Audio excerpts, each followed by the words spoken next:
want to thank you, Mr. Chairman, and I also want to extend my compliments to the acting Assistant Administrator, Ms. McCabe.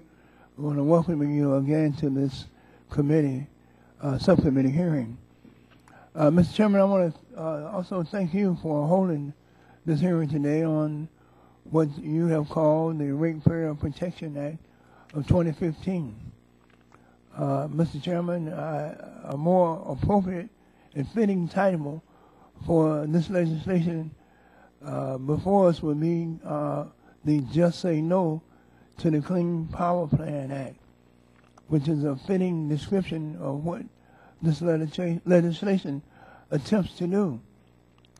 The bill seeks to delay and ultimately get rid of the Clean Power Plan by extending all compliance deadlines until all legal challenges are decided by the court. Here we go again.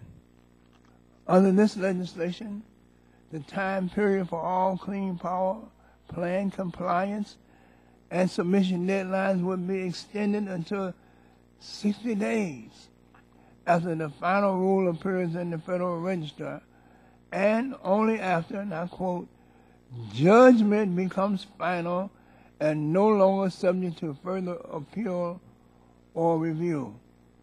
End of quote. When is that supposed to happen, Mr. Chairman? That's the question.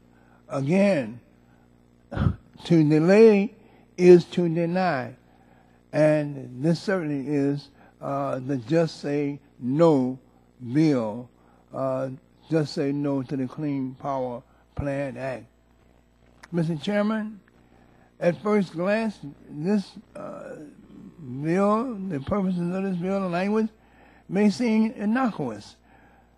In effect, what this bill actually do is unnecessarily stall and delay implementation of the Clean Power Plan, and also it will spur countless and in most cases frivolous and meritless challenges to the plan in order to extend the ultimate compliance time. Just say no. To delay is to deny. Another problem with this legislation is that it will effectively give governors veto power over the federal requirements of the Clean Power Plan if they decide that their states don't want to do this, don't want to cooperate, don't want to comply with the plan, and that the plan would have an adverse effect on either the state's ratepayers or the reliability of its electricity system. Unfortunately, Mr. Chairman, allowing governors to join in this attempt to just say no to the Clean Power Plan will fly in the face of decades of the Clean Air Act's use of cooperative federalism, which has been so successful in moving our nation forward in protecting our air and protecting our environment. Additionally, Mr. Chairman, there is no need to provide a safe harbor for states who cannot or will not forward plans to bring their states into compliance with the Clean Power Plan, as this bill attempts to do, because already under current law, the EPA sets the emission reduction goals under Section 111D, and it is up to the states themselves to decide how to best achieve these reductions. However,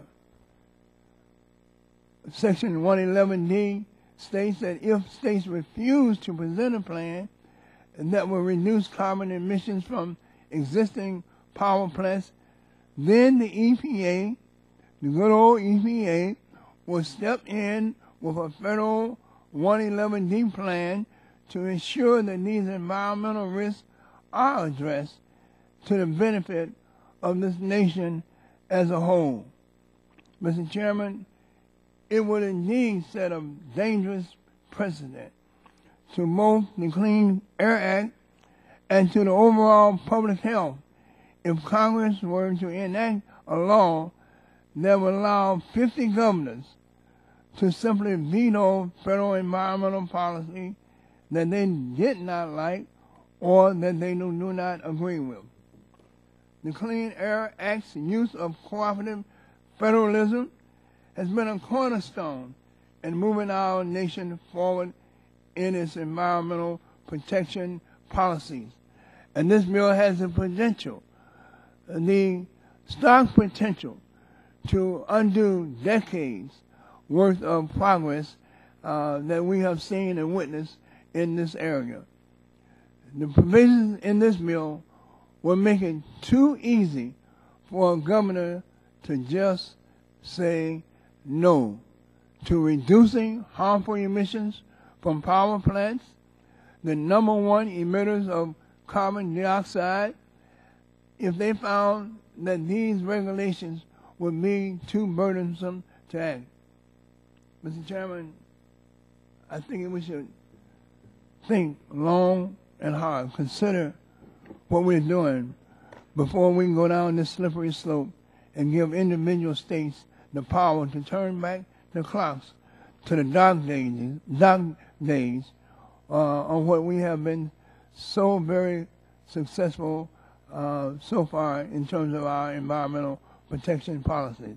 Mr. Chairman, this is a bill that, frankly, doesn't really deserve our time because this bill is so inappropriate on its face. I thank you, and I yield back the balance of my time. The gentleman doesn't have any